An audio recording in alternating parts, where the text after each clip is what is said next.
भीमराव रामजी आम्बेडकर अब 14 अप्रैल 1891 6 दिसंबर 1956 डॉ बाबा साहब आम्बेडकर नाम से लोकप्रिय भारतीय बहुज्ञ, विधिवेत्ता, अर्थशास्त्री, राजनीतिज्ञ और समाज सुधारक थे। एक, उन्होंने दलित बौद्ध आंदोलन को प्रेरित किया और अछूतों, दलितों से सामाजिक भेदभाव के विरुद्ध अभियान चलाया था। श्रमिकों, किसानों और महिलाओं के अधिकारों का समर्थन भी किया था। 2, वे स्वतंत्र भारत के प्रथम विधि एवं न्याय मंत्री, भारतीय संविधान के जनक एवं भारत गणराज्य के निर्माताओं में से एक थे। विपुल प्रतिभा के छात्र थे। उन्होंने कोलंबिया विश्वविद्यालय और लंदन स्कूल ऑफ इकोनॉमिक्स दोनों ही विश्वविद्यालयों से अर्थशास्त्र में डॉक्टरेट की उपाधियां प्राप्त की तथा विधि, अर्थशास्त्र और राजनीति विज्ञान में शोध कार्य भी किए थे। 7, व्यावसायिक जीवन के आरंभिक भाग में ये अर्थशास्त्र के प्रोफेसर रहे एवं वकालत भी की तथा बाद का जीवन राजनीतिक गतिविधियों में अधिक बीता। इसके बाद आम्बेडकर भारत की स्वतंत्रता के लिए प्रचार और चर्चाओं में शामिल हो गए और पत्रिकाओं को प्रकाशित करने, राजनीतिक अधिकारों की वकालत करने और दलितों के लिए सामाजिक स्वतंत्रता की वकालत की और भारत के निर्माण में उनका महत्वपूर्ण योगदान रहा। हिंदू पंथ में व्याप्त कुरीतियों और छुआछूत की प्रथा से तंग आकर सन 1956 में उन्होंने बौद्ध धर्म अपना लिया था। सन 1990 में उन्हें भारत रत्न, भारत के सर्वोच्च नागरिक सम्मान से मरणोपरांत सम्मानित किया गया था। 14 अप्रैल को उनका जन्म दिवस आम्बेडकर जयंती के तौर पर भारत समेत दुनिया भर में मनाया जाता है। 9, डॉक्टर आम्बेडकर की विरासत में लोकप्रिय संस्कृति में कई स्मारक और चित्रण शामिल है।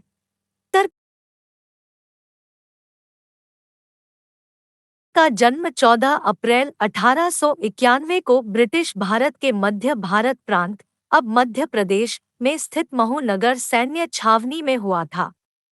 12, वे रामजी मालोजी सकपाल और भीमाबाई की 14वीं व अंतिम संतान थे। 13, उनका परिवार कबीर पंथ को मानने वाला मराठी मूल का था और वो वर्तमान महाराष्ट्र के रत्नागिरी जिले में आंबडवे गांव के निवासी थे। 14, वे हिंदू महार जाति से संबंध रखते थे, जो तब अछूत कही जाती थी और इस कारण उन्हें सामाजिक और आर्थिक रूप से गहरा भेदभाव सहन करना पड़ता था।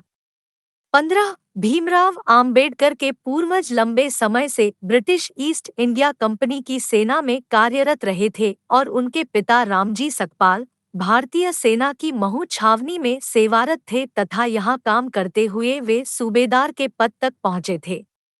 उन्होंने मराठी और अंग्रेजी में औपचारिक शिक्षा प्राप्त की। जाति के कारण बालक भीम को सामाजिक प्रतिरोध का सामना करना पड़ रहा था। विद्यालय पढ़ाई में सक्षम होने के बावजूद छात्र भीमराव को छुआछूत के कारण अनेक प्रकार की कठिनाइयों का सामना करना पड़ता था। 7 नवंबर 1900 को रामजी सकपाल ने सातारा की गवर्नमेंट हाई स्कूल में अपने बेटे भीमराव का नाम भिवा रामजी आम्बेडकर दर्ज कराया। उनके बचपन का नाम भिवा था। आम्बेडकर का मूल उपनाम सकपाल की बजाय आम्बेडकर लिखवाया था, जो कि उनके आम्बडवे गांव से संबंधित था। क्योंकि कोंकण प्रांत के लोग अपना उपनाम गांव के नाम से रखते थे, आथा आम्बेडकर के आम्बडवे गांव से आम्बेडकर उपनाम स्कूल में दर्ज करवाया गया।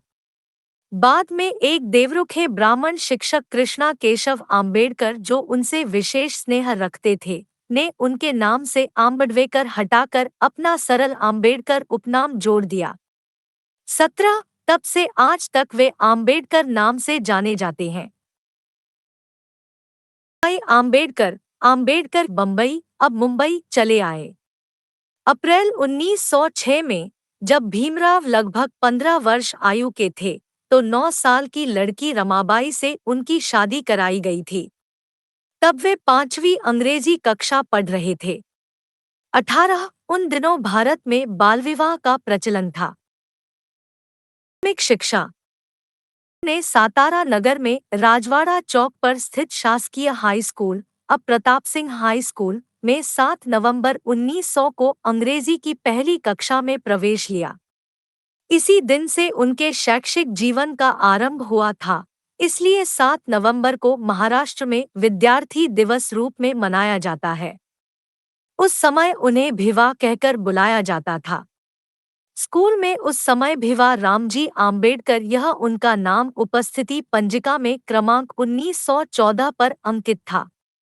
जब वे अंग्रेजी चौथी कक्षा की परीक्षा उत्तीर्ण हुए, तब क्योंकि यह अछूतों में असामान्य बात थी, इसलिए भीमराव की इस सफलता को अछूतों के बीच सार्वजनिक समारोह के रूप में मनाया गया और उनके परिवार के मित्र एवं लेखक दादा केलुस्कर द्वारा स्वलिखित बुद्ध की जीवनी उन्हें भेंट दी गई।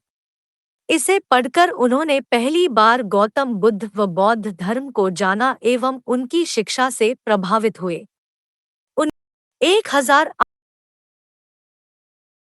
1897 में आम्बेडकर का परिवार मुंबई चला गया, जहां उन्होंने एल्फिंस्टोन रोड पर स्थित शासकीय हाई स्कूल में आगे की शिक्षा प्राप्त की। 20 बॉम्बे विश्वविद्यालय में स्नातक अध्ययन। एक छात्र के रूप में आम्बेडकर 1907 में उन्होंने अपनी मैट्रिक परीक्षा उत्तीर्ण की और अगले वर्ष उन्होंने एल्फिंस्टन कॉलेज में प्रवेश किया, जो कि बॉम्बे विश्वविद्यालय से संबद्ध था। 19 इस स्तर पर शिक्षा प्राप्त करने वाले अपने समुदाय से वे पहले व्यक्ति थे। 1912 तक उन्होंने बॉम्बे विश्वविद्यालय से अर्थशास्त्र और राजनीतिक विज्ञान में कला स्नातक BA प्राप्त की और बड़ौदा राज्य सरकार के साथ काम करने लगे। उनकी पत्नी ने अभी अपने नए परिवार को स्थानांतरित कर दिया था और काम शुरू किया जब उन्हें अपने बीमार पिता को देखने के लिए मुंबई वापस लौटना पड़ा, जिनका 2 फरवरी 1913 को निधन हो गया। 21 कोलंबिया विश्वविद्यालय में स्नातकोत्तर अध्ययन। कोलंबिया विश्वविद्यालय में छात्र के रूप में आम्बेडकर 1915 से 1917। 1900 में आम्बेडकर 22 वर्ष की आयु में संयुक्त राज्य अमेरिका चले गए, जहां उन्हें सयाजीराव गायकवाड़ तृतीय, बड़ौदा के गायकवाड़ द्वारा स्थापित एक योजना के अंतर्गत न्यूयॉर्क नगर स्थित कोलंबिया विश्वविद्यालय में स्नातकोत्तर शिक्षा के अवसर प्रदान करने के लिए 3 वर्ष के लिए $11.50 प्रति माह बड़ौदा राज्य की छात्रवृत्ति प्रदान की गई थी। वहां पहुंचने के तुरंत बाद वे लिविंगस्टन हॉल में पारसी मित्र नवल भातेना के साथ बस गए। जून 1915 में उन्होंने अपनी कला स्नातकोत्तर MA परीक्षा पास की, जिसमें अर्थशास्त्र प्रमुख विषय और समाजशास्त्र, इतिहास, दर्शनशास्त्र और मानव विज्ञान यह अन्य विषय थे। उन्होंने स्नातकोत्तर के लिए प्राचीन भारतीय वाणिज्य एंशिएंट इंडियन कॉमर्स विषय पर शोध कार्य प्रस्तुत किया। आम्बेडकर जॉन डेवी और लोकतंत्र पर उनके काम से प्रभावित थे। 1916 में उन्हें अपना दूसरा शोध कार्य भारत का राष्ट्रीय लाभांश एक ऐतिहासिक और विश्लेषणात्मक अध्ययन national dividend of India historical and analytical study के लिए दूसरी कला स्नातकोत्तर प्रदान की गई और अंततः उन्होंने लंदन की राह ली। 1916 में अपने तीसरे शोध कार्य ब्रिटिश भारत में प्रांतीय वित्त का विकास evolution of provincial finance in British India के लिए अर्थशास्त्र में PhD प्राप्त की। अपने शोध कार्य को प्रकाशित करने के बाद 1927 में अधिकृत रूप से PhD प्रदान की गई। 9 मई को उन्होंने मानव विज्ञानी अलेक्जेंडर गोल्डनवेजर द्वारा आयोजित एक सेमिनार में भारत में जातियां, उनकी प्रणाली, उत्पत्ति और विकास नामक एक शोध पत्र प्रस्तुत किया, जो उनका पहला प्रकाशित पत्र था। 3 वर्ष तक की अवधि के लिए मिली हुई छात्रवृत्ति का उपयोग उन्होंने केवल 2 वर्षों में अमेरिका में पाठ्यक्रम पूरा करने में किया और 1916 में वे लंदन गए। 23 लंदन स्कूल ऑफ इकोनॉमिक्स में स्नातकोत्तर अध्ययन।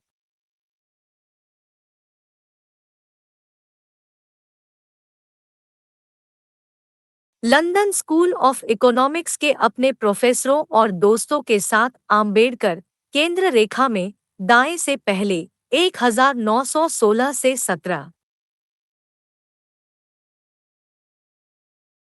सन 1922 में एक बैरिस्टर के रूप में डॉ भीमराव आम्बेडकर। 1916 में ये लंदन चले गए और वहां उन्होंने ग्रेज इन में बैरिस्टर कोर्स विधि अध्ययन के लिए प्रवेश लिया और साथ ही लंदन स्कूल ऑफ इकोनॉमिक्स में भी प्रवेश लिया जहां उन्होंने अर्थशास्त्र की डॉक्टरेट थीसिस पर काम करना शुरू किया। जून 1917 में विवश होकर उन्हें अपना अध्ययन अस्थायी तौर पर बीच में ही छोड़कर भारत लौट आए क्योंकि बड़ौदा राज्य से उनकी छात्रवृत्ति समाप्त हो गई थी। लौटते समय उनके पुस्तक संग्रह को उस जहाज से अलग जहाज पर भेजा गया था जिसे जर्मन पनडुब्बी के टारपीडो द्वारा डुबो दिया गया। ये प्रथम विश्व युद्ध का काल था। 21 उन्हें 4 साल के भीतर अपने थीसिस के लिए लंदन लौटने की अनुमति मिली। बड़ौदा राज्य के सेना सचिव के रूप में काम करते हुए अपने जीवन में अचानक फिर से आए भेदभाव से डॉ भीमराव आम्बेडकर निराश हो गए और अपनी नौकरी छोड़ एक निजी ट्यूटर और लेखाकार के रूप में काम करने लगे। यहाँ तक कि उन्होंने अपना परामर्श व्यवसाय भी आरंभ किया जो उनकी सामाजिक स्थिति के कारण विफल रहा। अपने एक अंग्रेज जानकार मुंबई के पूर्व राज्यपाल लॉर्ड सिडनेम के कारण उन्हें मुंबई के Sydenham college of commerce and economics में राजनीतिक अर्थव्यवस्था के प्रोफेसर के रूप में नौकरी मिल गई। 1920 में कोल्हापुर के शाहू महाराज अपने पारसी मित्र और कुछ निजी बचत के सहयोग से वो एक बार फिर से इंग्लैंड वापस जाने में सफल हो पाए तथा 1921 में विज्ञान स्नातकोत्तर MSc प्राप्त की जिसके लिए उन्होंने provincial decentralisation of imperial finance in British India British Bharat में शाही अर्थव्यवस्था का प्रांतीय विकेंद्रीकरण खोज ग्रंथ प्रस्तुत किया था। 24-25-7-1922 में उन्हें ग्रेज इन ने बैरिस्टरेट लॉज डिग्री प्रदान की और उन्हें ब्रिटिश बार में बैरिस्टर के रूप में प्रवेश मिल गया। 1923 में उन्होंने अर्थशास्त्र में DSc डॉक्टर ऑफ साइंस उपाधि प्राप्त की। उनकी thesis the problem of the rupee, its origin and it's solution, रुपए की समस्या, इसकी उत्पत्ति और इसका समाधान पर थी। लंदन का अध्ययन पूर्ण कर भारत वापस लौटते हुए भीमराव आम्बेडकर 3 महीने जर्मनी में रुके जहां उन्होंने अपना अर्थशास्त्र का अध्ययन बॉन विश्व में जारी रखा, किंतु समय की कमी से वे विश्वविद्यालय में अधिक नहीं ठहर सके।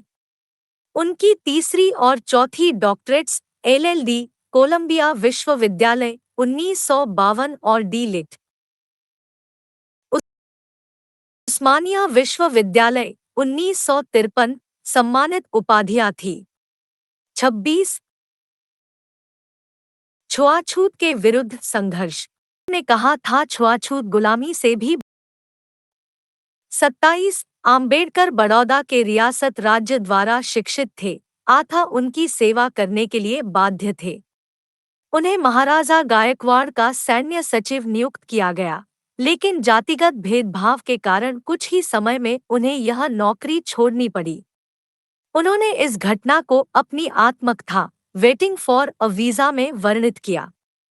28 इसके बाद उन्होंने अपने बढ़ते परिवार के लिए जीविका साधन खोजने के पुनः प्रयास किए जिसके लिए उन्होंने लेखाकार के रूप में व एक निजी शिक्षक के रूप में भी काम किया और एक निवेश परामर्श व्यवसाय की स्थापना की किंतु ये सभी प्रयास तब विफल हो गए जब उनके ग्राहकों ने जाना कि ये अछूत है।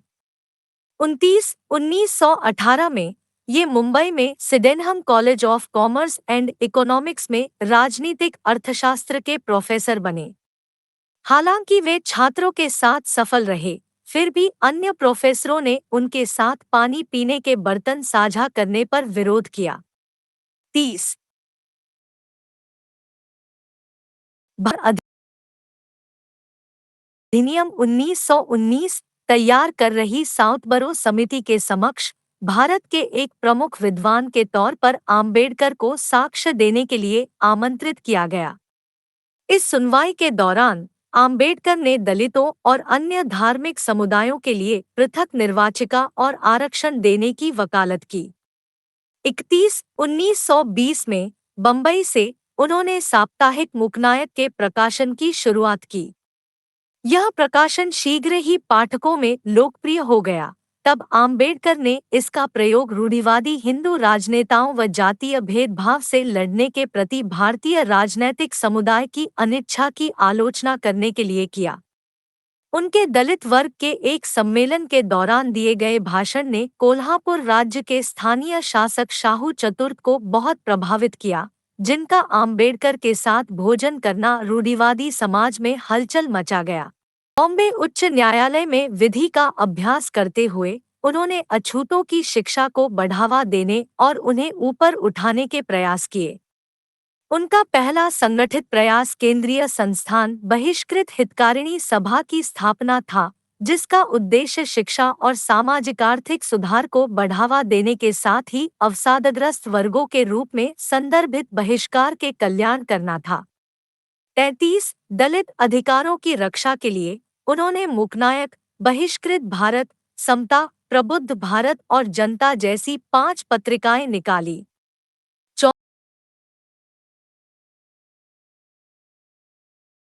1925 में उन्हें बंबई प्रेसिडेंसी समिति में सभी यूरोपीय सदस्यों वाले साइमन कमीशन में काम करने के लिए नियुक्त किया गया। 35 इस आयोग के विरोध में भारत भर में विरोध प्रदर्शन हुए, जहां इसकी रिपोर्ट को अधिकतर भारतीयों द्वारा अनदेखा कर दिया गया। आम्बेडकर ने अलग से भविष्य के संवैधानिक सुधारों के लिए सिफारिश लिखकर भेजी।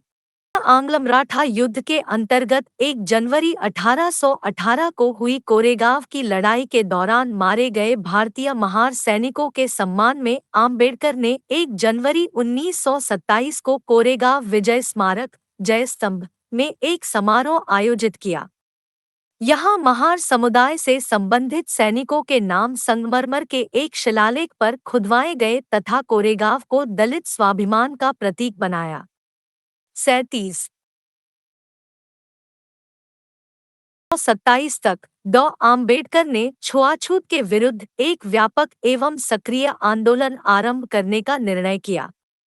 उन्होंने सार्वजनिक आंदोलनों, सत्याग्रहों और जलूसों के द्वारा पेयजल के सार्वजनिक संसाधन समाज के सभी वर्गों के लिए खुलवाने के साथ ही उन्होंने अछूतों को भी हिंदू मंदिरों में प्रवेश करने का अधिकार दिलाने के लिए संघर्ष किया। उन्होंने महार शहर में अछूत समुदाय को भी नगर की चवदार जलाशय से पानी लेने का अधिकार दिलाने के लिए सत्याग्रह चलाया।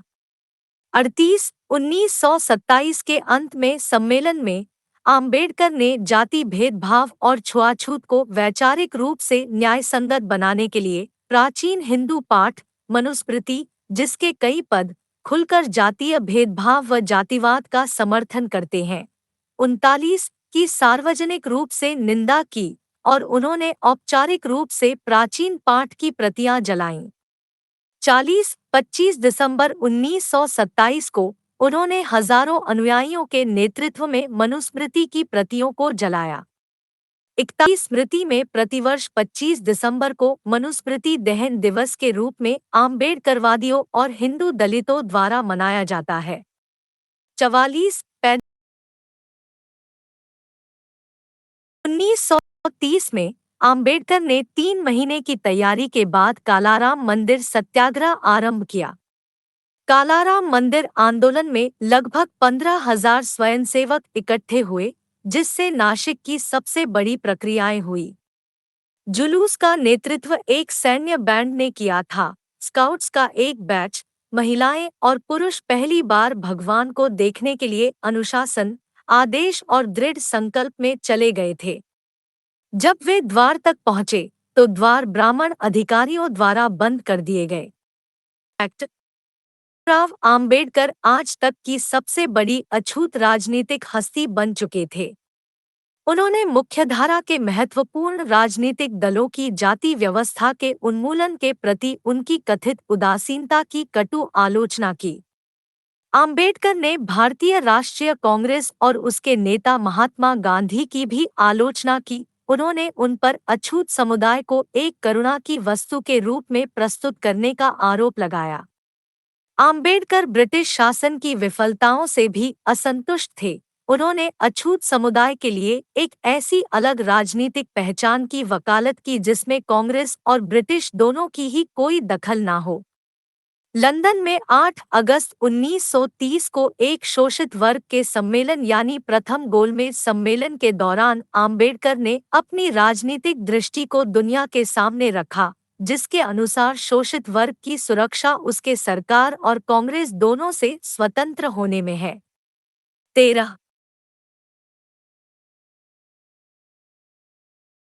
अपना रास्ता स्वयं बनाना होगा और स्वयं राजनीतिक शक्ति शोषितों की समस्याओं का निवारण नहीं हो सकती, उनका उद्धार समाज में उनका उचित स्थान पाने में निहित है। उनको अपना रहने का बुरा तरीका बदलना होगा। उनको शिक्षित होना चाहिए। एक बड़ी आवश्यकता उनकी हीनता की भावना को झकझोरने और उनके अंदर उस दैवीय असंतोष की स्थापना करने की है, जो सभी ऊंचाइयों का स्रोत है। कांग्रेस और गांधी द्वारा चलाए गए नमक सत्याग्रह की आलोचना की। उनकी अछूत समुदाय में बढ़ती लोकप्रियता और जन समर्थन के चलते उनको 1931 में लंदन में होने वाले दूसरे गोलमेज सम्मेलन में भी भाग लेने के लिए आमंत्रित किया गया। वहां उनकी अछूतों को पृथक निर्वाचिका देने के मुद्दे पर गांधी से तीखी बहस हुई एवं ब्रिटिश डॉ आम्बेडकर के विचारों से सहमत हुए। धर्म और जाति के आधार पर पृथक निर्वाचिका देने के प्रबल विरोधी गांधी ने आशंका जताई कि अछूतों को दी गई पृथक निर्वाचिका हिंदू समाज को विभाजित कर देगी। गांधी को लगता था कि सवर्णों को छुआछूत भुलाने के लिए उनके हृदय परिवर्तन होने के लिए उन्हें कुछ वर्षों की अवधि दी जानी चाहिए, किंतु यह तर्क गलत सिद्ध हुआ जब सवर्णों हिंदुओं द्वारा पूना संधि के कई दशकों बाद भी छुआछूत का नियमित पालन होता रहा। 1932 में जब ब्रिटिशों ने आम्बेडकर के विचारों के साथ सहमति व्यक्त करते हुए अछूतों को पृथक निर्वाचिका देने की घोषणा की। कम्युनल अवार्ड की घोषणा गोलमेज सम्मेलन में हुए विचार विमर्श का ही परिणाम था। इस समझौते के तहत आम्बेडकर द्वारा उठाई गई राजनैतिक प्रतिनिधित्व की मांग को मानते हुए पृथक निर्वाचिका में दलित वर्ग को 2 वोटों का अधिकार प्रदान किया गया। इसके अंतर्गत एक वोट से दलित अपना प्रतिनिधि चुन सकते थे व दूसरी वोट से सामान्य वर्ग का प्रतिनिधि चुनने की आज़ादी थी। इस प्रकार दलित प्रतिनिधि केवल दलितों की ही वोट से चुना जाना था। इस प्रावधान से अब दलित प्रतिनिधि को चुनने में सामान्य वर्ग का कोई दखल शेष नहीं रहा था। लेकिन वही दलित वर्ग अपनी दूसरी वोट का इस्तेमाल करते हुए सामान्य वर्ग के प्रतिनिधि को चुनने से अपनी भूमिका निभा सकता था। ऐसी स्थिति में दलितों द्वारा चुना गया दलित उम्मीदवार दलितों की समस्या को अच्छी तरह से तो रख सकता था, किंतु गैर उम्मीदवार के लिए यह जरूरी नहीं था कि उनकी समस्याओं के समाधान का प्रयास भी करता। गांधी इस समय पूना की येरवड़ा जेल में थे। कम्युनल अवार्ड की घोषणा होते ही गांधी ने पहले तो प्रधानमंत्री को पत्र लिखकर इसे बदलवाने की मांग की, लेकिन जब उनको लगा कि उनकी मांग पर कोई अमल नहीं किया जा रहा है, तो उन्होंने मरण व्रत रखने की घोषणा कर दी। तभी आम्बेडकर ने कहा कि यदि गांधी देश की स्वतंत्रता के लिए यह व्रत रखता तो अच्छा होता, लेकिन उन्होंने दलित लोगों के विरोध में यह व्रत रखा है, जो बेहद अफसोसजनक है। जबकि भारतीय ईसाइयों, मुसलमानों और सिखों को मिले इसी पृथक निर्वाचन के अधिकार को लेकर गांधी की ओर से कोई आपत्ति नहीं आई। उन्होंने यह भी कहा कि गांधी कोई अमर व्यक्ति नहीं है। भारत में न जाने कितने ऐसे लोगों ने जन्म लिया और चले गए। आम्बेडकर ने कहा कि गांधी की जान बचाने के लिए वह दलितों के हितों का त्याग नहीं कर सकते। अब मरण व्रत के कारण गांधी की तबीयत लगातार बिगड़ रही थी। गांधी के प्राणों पर भारी संकट आन पड़ा और पूरा हिंदू समाज आम्बेडकर का विरोधी बन गया। बढ़ते दबाव को देख आम्बेडकर 24 सितंबर 1932 को शाम 5 बजे येरवड़ा जेल पहुंचे। यहाँ गांधी और आम्बेडकर के बीच समझौता हुआ, जो बाद में पूना पैक्ट के नाम से जाना गया। इस समझौते में आम्बेडकर ने दलितों को कम्युनल अवार्ड में मिले पृथक निर्वाचन के अधिकार को छोड़ने की घोषणा की, लेकिन इसके साथ ही कम्युनल अवार्ड से मिली 78 आरक्षित सीटों की बजाय पूना पैक्ट में आरक्षित सीटों की संख्या बढ़ाकर 148 करवा ली। इसके साथ ही अछूत लोगों के लिए प्रत्येक प्रांत में शिक्षा अनुदान में पर्याप्त राशि नियत करवाई और सरकारी नौकरियों से बिना किसी भेदभाव के दलित वर्ग के लोगों की भर्ती को सुनिश्चित किया और इस तरह से आम्बेडकर ने महात्मा गांधी की जान बचाई। आम्बेडकर इस समझौते से असमाधानी थे। उन्होंने गांधी के इस अनशन को अछूतों को उनके राजनीतिक अधिकारों से वंचित करने और उन्हें उनकी मांग से पीछे हटने के लिए दबाव डालने के लिए गांधी द्वारा खेला गया एक नाटक करार दिया।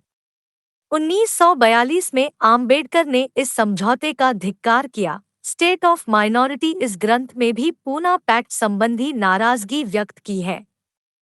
भारतीय रिपब्लिकन पार्टी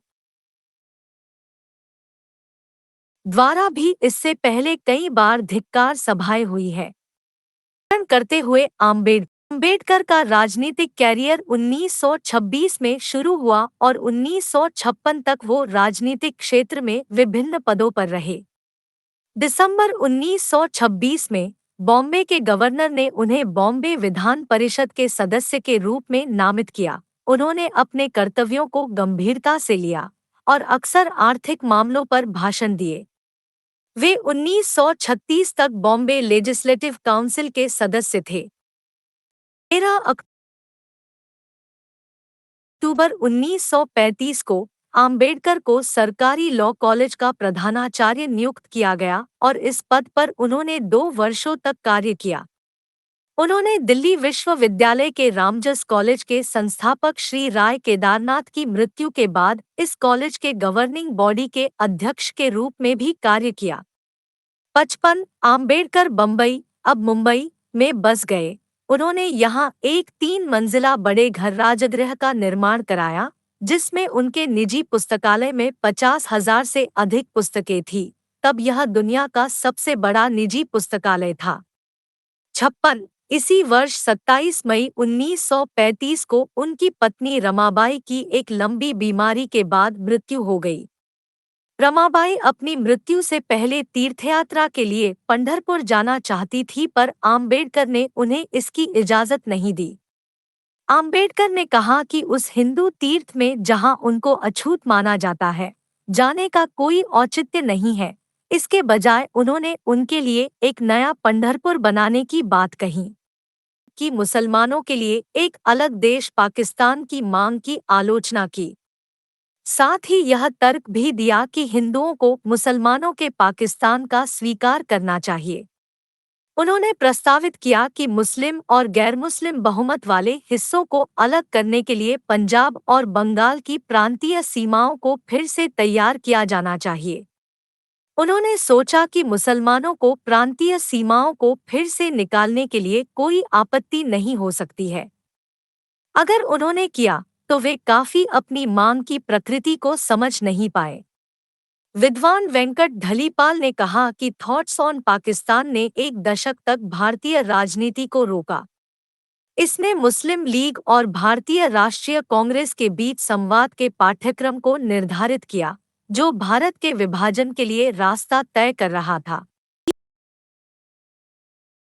व कांग्रेस की कटु आलोचना के बावजूद आम्बेडकर की प्रतिष्ठा एक अद्वितीय विद्वान और विधिवेत्ता की थी, जिसके कारण जब 15 अगस्त 1947 को भारत को स्वतंत्रता मिलने के बाद कांग्रेस के नेतृत्व वाली नई सरकार अस्तित्व में आई तो उसने आम्बेडकर को देश के पहले कानून एवं न्याय मंत्री के रूप में सेवा करने के लिए आमंत्रित किया, जिसे उन्होंने स्वीकार कर लिया। 29 अगस्त 1947 को आम्बेडकर को स्वतंत्र भारत के नए संविधान की रचना के लिए बनी संविधान की मसौदा समिति के अध्यक्ष पद पर नियुक्त किया गया। संविधान निर्माण के कार्य में आम्बेडकर का शुरुआती बौद्ध संघ रीतियों और अन्य बौद्ध ग्रंथों का अध्ययन भी काम आया। आम्बेडकर एक बुद्धिमान संविधान विशेषज्ञ थे। उन्होंने लगभग 60 देशों के संविधानों का अध्ययन किया था। आम्बेडकर को भारत के संविधान का पिता के रूप में मान्यता प्राप्त है।